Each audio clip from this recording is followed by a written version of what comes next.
عورت کو باحیا ہونا چاہیے، خوبصورت تو طوائفیں بھی ہوتی ہیں۔ خود کی عورتوں کو پردہ کرواتے ہیں، دوسروں کی عورتوں سے تصویریں مانگتے ہیں۔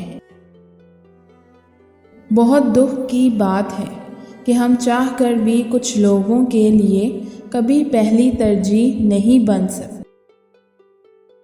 باپ کے کپڑے اتر گئے بیٹی کو پہنانے میں، بیٹی کے کپڑے اتر گئے بوائے فرینڈ کو منانے میں۔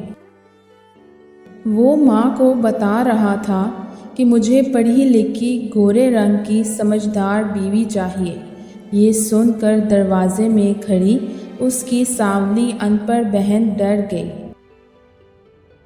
عورت مرد پر بہت جلدی اثر کرتی ہے، وہ دنوں میں نہیں گھنٹوں میں پاگل ہو جاتا ہے، اور مرد عورت پہ بہت دیر بعد اثر کرتا ہے، اور اتنا گہرا اثر کرتا ہے کہ عورت ساری زندگی سنبھل نہیں پاتی۔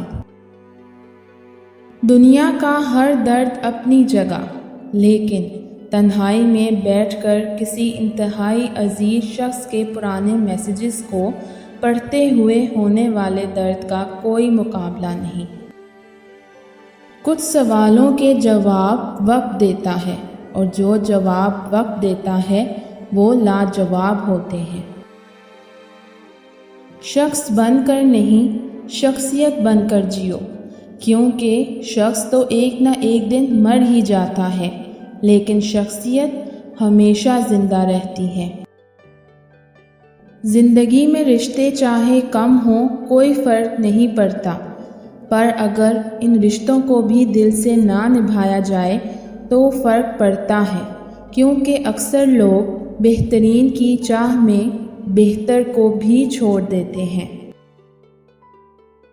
جو ادھورا رہ جائے وہ کبھی مکمل نہیں ہوتا، خواہ وہ کہانی ہو، خواب ہو، زندگی ہو یا انسان۔ جس عورت کے بالوں میں سفید بال آنا شروع ہو جائیں تو سمجھ جانا کہ وہ عورت بہت زیادہ پریشان رہتی ہے یا رہ چکی ہے۔